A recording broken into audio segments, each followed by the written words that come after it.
ইহুদি খ্রিস্টানদের টার্গেট শুধু ফিলিস্তিন আর গাজা নয়, ইহুদি খ্রিস্টানদের টার্গেট হলো পৃথিবীর মানচিত্র থেকে ইসলাম নামক ইতিহাসকে মুছে ফেলে দিবে।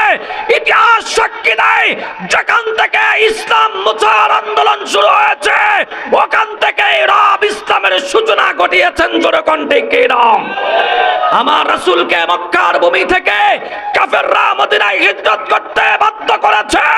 ওই মক্কায় আবার ইসলামের বাতি জ্বালিয়েছেন একজন, তিনি কে? যেই গাজায় মুসলমানদের রক্ত ঝরছে, ওই গাজায় ইসলাম প্রস্ফুটিত গোলাপের নাই আবারও ফুটবে। তবে হ্যাঁ, ফাঁকে দিয়ে মুনাফিক যারা ওরা ছিন্নিত হয়ে যাবে। জোরে কোন কথা ঠিক কি না?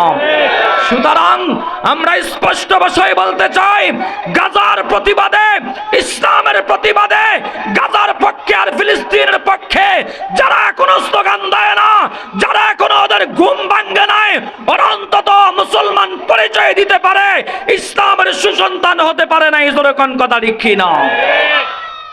এখনো যদি মুসলমান তোমার গলা দিয়ে যদি এখনো কোকা কোলা আর স্প্রাইট ঢুকায়, তোমার গলা দিয়ে কোকা কোলা আর স্প্রাইট ঢুকে না, ফিলিস্তিনের এক একটা মুসলমানদের রক্ত তোমার গলা দিয়ে ঢুকছে। জোরে কোন কথা ঠিক কি না? যেই দোকানদার ভাই এখনো ইসরায়েলি পণ্য ছাড়তে পারো নাই, আল্লাহর কসম তুমি পরিপূর্ণ ইমানদার হতে পারো নাই, পরিপূর্ণ মুসলমান হতে পারো নাই।